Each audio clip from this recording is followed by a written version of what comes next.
ఓం శుభంకర్యే నమః. వక్రతుండ మహాకాయ సూర్యకోటి సమప్రభ నిర్విఘ్నం కురు మే దేవ సర్వకార్యేషు సర్వదా. ఆదిత్యాయ చ సోమాయ మంగళాయ బుధాయ చ గురుశుక్రః శనిభ్యశ్చ రాహవే కేతవే నమః. గురు బ్రహ్మా గురుర్విష్ణుః గురుర్దేవో మహేశ్వరః గురు సాక్షాత్ పరబ్రహ్మ తస్మై శ్రీ గురవే నమః. శ్రీ మహాగణాధిపతయే నమః. ఆదిత్యాది నవగ్రహ దేవతాభ్యో నమో నమః. అస్మత్ శ్రీ గురు చరణారవిందాభ్యా నమః. శ్రీ శ్రీ శ్రీ గణపతి సచ్చిదానంద సద్గురుభ్యో నమో నమః. పౌర్ణమి తరువాత మకర రాశి వారికి సంపదపరమైనటువంటి ఇబ్బందులు ఏమాత్రము ఉండవు. కొంతమందికి గ్రహస్థితి ప్రభావము చేత ఉద్యోగంలో ఇబ్బందులు కానీ, నిలకడ లేకపోవటము కానీ, లేకపోతే బుద్ధిమాంద్యత కానీ ఇటువంటివి కొన్ని కలగవచ్చును. గోచారం రీత్యా అనుకూలంగా ఉంది. పర్సనల్గా వారి జాతక ప్రభావం ఉంటే గోచారం పనిచేయటమే 40%, పర్సనల్ జాతకం 60%. పూర్వమంతా కూడా కర్మ ఫలితం ద్వారా నడుస్తుంది. ఈ యొక్క 40%లో వారికి జరగలేదు అంటే వారి యొక్క జన్మజాతక ప్రభావం ఏదో ఉండవచ్చు. కాబట్టి ఉద్యోగములు చేసుకునేటువంటి వారికైతే ఒక మంచి అవకాశము. వారిని విడిచిపెట్టడానికి కంపెనీలు కూడా ఇష్టపడవు. కొంత హైక్ ఇవ్వటము కానీ, లేకపోతే ఏదో వాళ్ళకి తాయిలాలు అనుగ్రహించటం కానీ, ఏదో అది చేస్తాము ఇది చేస్తాము అని కంపెనీ మాట ఇవ్వటం కానీ జరిగి వారు ఉద్యోగముల్లో అయితే కొనసాగుతారు. ఇక్కడ గమనార్హము ఏమిట్రా అంటే, ఉద్యోగములు చేసుకునేటువంటి వారికి ఈ జూన్ మాసంలో బాగానే ఉన్నప్పటికీ గోచారము రీత్యా సత్ఫలితాలు ఉన్నాయి.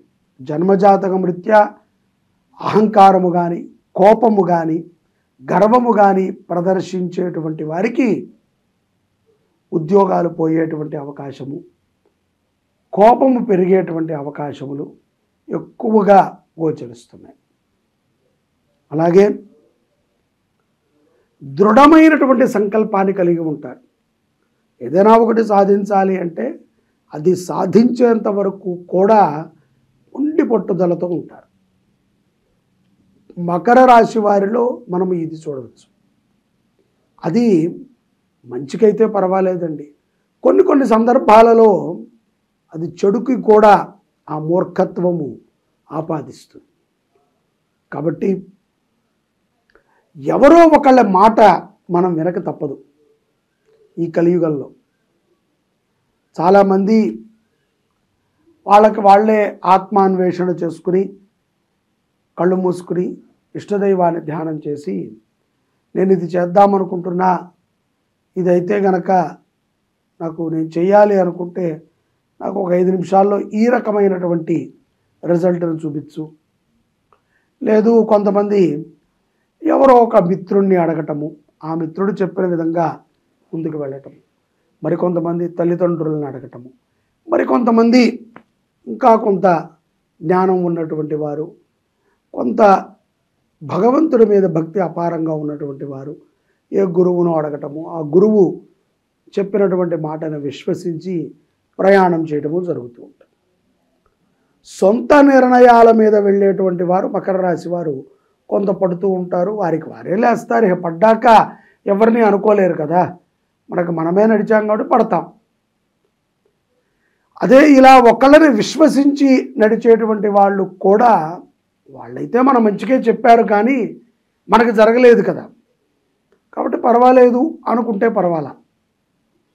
వాళ్ళని నిందించే విధంగా ఉంటే కనుక అది వాడి యొక్క బుద్ధిలోపము అనేటువంటి విషయాన్ని గ్రహించాలి. తల్లిదండ్రులు కూడా కొంత సంతృప్తిగా ఉంటారు. మకర రాశి జాతకులను చూసి అవివాహితులకి వివాహం అయ్యేటువంటి సందర్భాలు కూడా ఈ జూన్ మాసంలో గోచరిస్తున్నాయి. సంపాద విషయములో బాగానే ఉంటుంది కానీ గతములో చేసినటువంటి కొన్ని రుణాలు అలా చుట్టుకుంటూ ఉంటాయి. ఆ రుణ విముక్తులు ఏ విధంగా అవుతారు అనేటువంటి దానిని మనం ఆలోచన చేయాలి. ఏ విధంగా మనం రుణ విముక్తులు అవ్వగలం. ఏ విధంగా మనము ఈ రుణముల నుంచి బయటపడి జీవనాన్ని మనం గడపగలం అనేటువంటి విషయాన్ని మనం చాలా స్పష్టంగా ఆలోచన చేసుకోవాలి. రుణము పుట్టడము ఇవాళ రేపట్లో సర్వసాధారణం. ఫోన్పే, గూగుల్ పే, పేటిఎం అందరూ ఇస్తున్నారు రుణాలు. కానీ రుణము తీర్చాలి.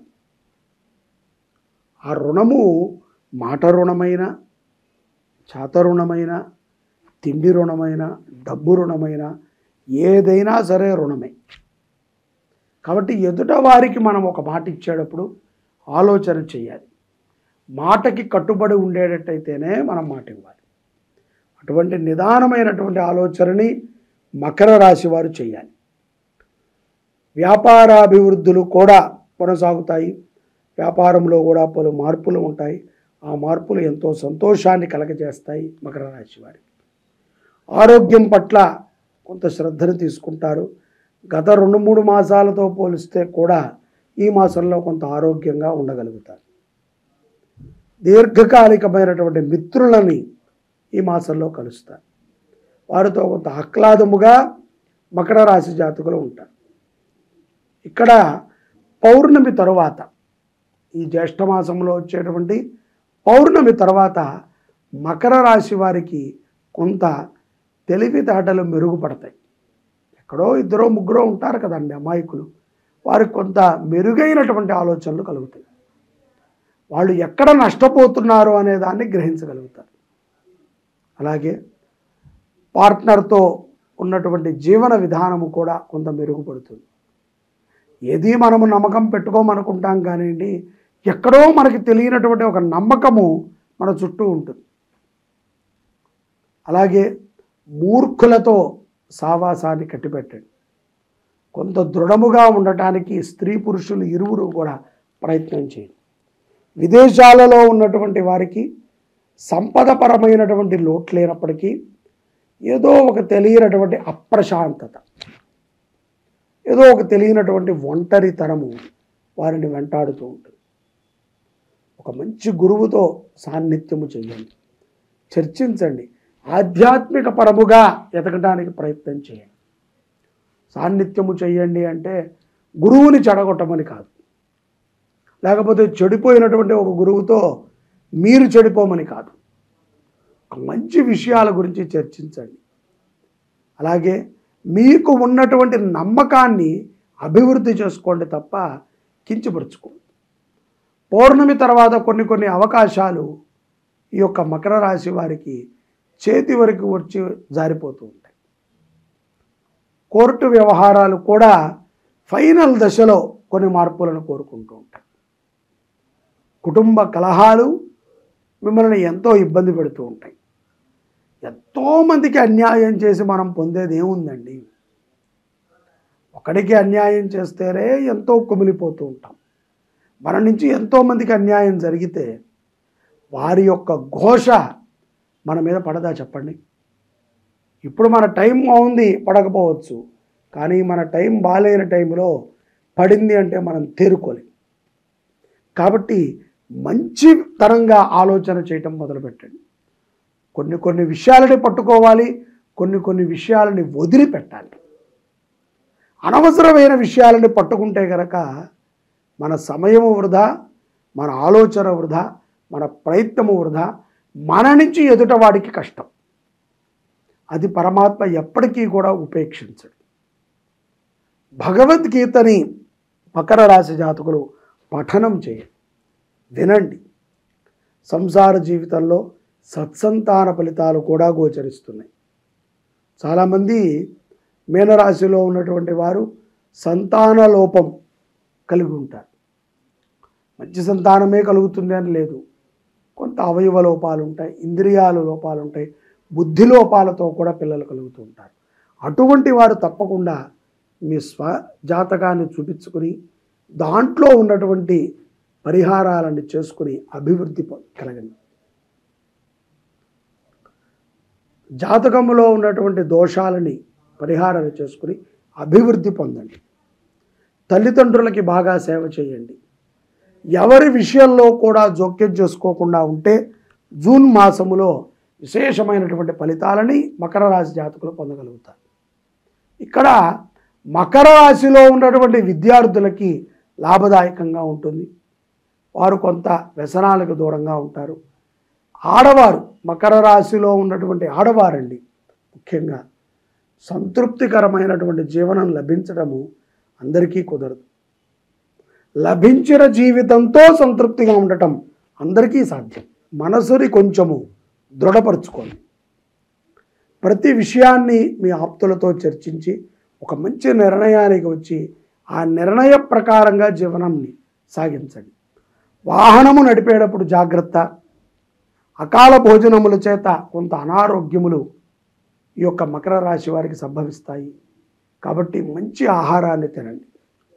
ఎంగిలి పదార్థాలని, పాత పదార్థాలని తిని రోగాలను తెచ్చుకోవద్దు.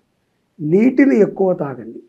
జలదానము చేయటము, అలాగే వెండిని దానము చేయటము. మకర రాశి వారు వెండి ఎందుకు చెప్తున్నాము అంటే, చాలా పరిహారాలు కానీ విషయాలను కానీ సంగ్రహం చేసి మేము కొన్ని విధాన ప్రకారముగా ఈ యొక్క జ్యోతిష్యాన్ని చెప్పడం జరుగుతుంది.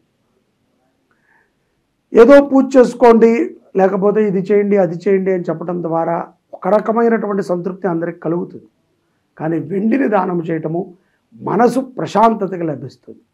శ్రీ శుభంకరి దేవాలయంలో గౌరీ అమ్మవారికి వెండి చీరని తయారు చేస్తున్నాం. ఈ వెండి చీర తయారీలో మీరు కూడా పాలు పంచుకోండి. తృణమో పణమో 10 గ్రాములో 100 గ్రాములో 1/4 కిలోనో అర్ధ కిలోనో కిలోనో వెండిని ఇవ్వండి. మన శక్తి కొలది. తద్వారా మనసు ఎంతో ప్రశాంతంగా ఉంటుంది. యావత్ జీవనము కూడా సూర్యచంద్రులు ఉన్నంత వరకు ఆ యొక్క వెండి అమ్మవారికి అలంకృతమై ఉంటుంది. తద్వారా మనమే కాదు, మన కుటుంబంలో ఎవరికి అప్రశాంతత ఉన్నా అమ్మవారు మనల్ని రక్షిస్తూ ఉంటారు.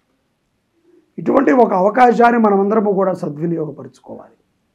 ఆరోగ్యం పట్ల జాగ్రత్తలు తీసుకుంటూ జూన్ మాసములో మీరు అమ్మవారిని ఎక్కువ ఆరాధన చేయండి. ఇష్టదైవాన్ని ఎక్కువగా ఆరాధన చేయండి. అలాగే వెండిని దానము చేయటం ద్వారా ప్రశాంతమైనటువంటి జీవనాన్ని మకర రాశి జాతకులు తప్పనిసరిగా పొందగలుగుతారు.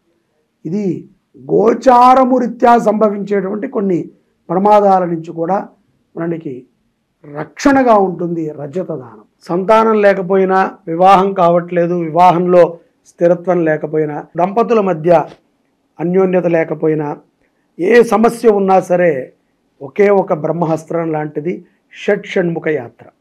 ఈ యొక్క షట్షణ్ముఖ క్షేత్రాలలో స్వామివారికి కళ్యాణము, గణపతి హోమము, అలాగే సుబ్రహ్మణ్య మూలమంత్ర హోమాన్ని మనం ఆచరణ చేస్తున్నాం.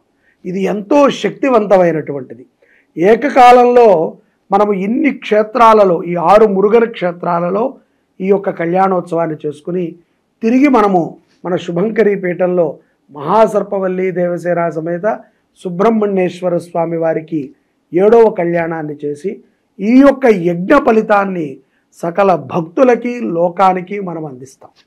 ఇది ఒక గొప్ప సదవకాశం. ఇది ఎప్పటికీ కూడా మనం విడిచిపెట్టకూడదు. ప్రతి ఒక్కరము కూడా షట్షణ్ముఖ క్షేత్రాలలో జరిగేటువంటి కళ్యాణోత్సవంలో పాల్గొని తరించండి.